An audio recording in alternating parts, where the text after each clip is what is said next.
Sa probinsya ng Quezon naman, hindi na po pumalaot ang mga mangingisda dahil sa tindi ng alon bunsod ng bagyo. Ang mga nakatirang malapit sa dagat at ilog kinailangan ng ilikas. At live mula sa General Nakar, Quezon, nasa frontline ng balitang yan si Dave Abuel.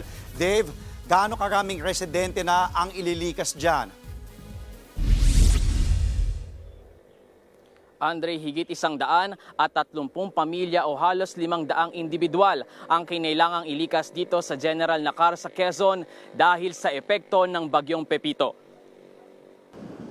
Sa malakas na hampas ng alon sa dalampasigan ng Banglos, ipinaramdam ni Bagyong Pepito ang lakas nito sa mga residente ng General Nakar sa probinsya ng Quezon. Dahil sa sama ng panahon, iniahon at tinali na muna ng mga mangingisda ang kanilang mga bangka. Kasama ng kanilang mga pamilya, lumikas muna sila sa mga evacuation center sa munisipyo at mga barangay. Kabilang dyan sina Jennifer Sanggalang na nakatira sa tabi ng Agus River. Ang kinatatakot po namin doon, baka po bilang bumuhos yung tubig, ay anod po kami lahat. Si Lodema De Loreto, lumikas din kahit katabi lang ng barangay ang bahay nila. Ang malakas na bugso ng hangin kasi ang kinakatakot niya.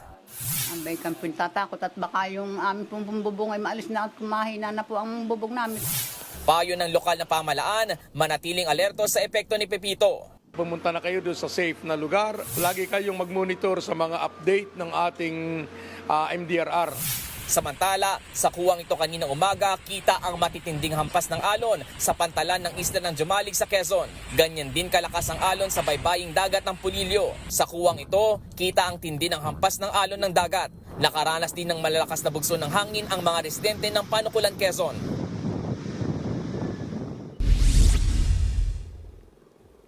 Andre, sa ngayon, katamtamang lakas ng ulan ang naranasan natin buong hapon dito sa General Nakar. Umaasa ang lokal na pamahalaan na bumuti na ang lagay ng panahon para makabalik na rin sa kani-kanilang bahay ang mga residente nito. Andre. Maraming salamat at mag-iingat kayo dyan. Dave Abuel. Mga kapatid, Andre Felix po. Iba na ang may alam at may pakialam sa panahon ngayon.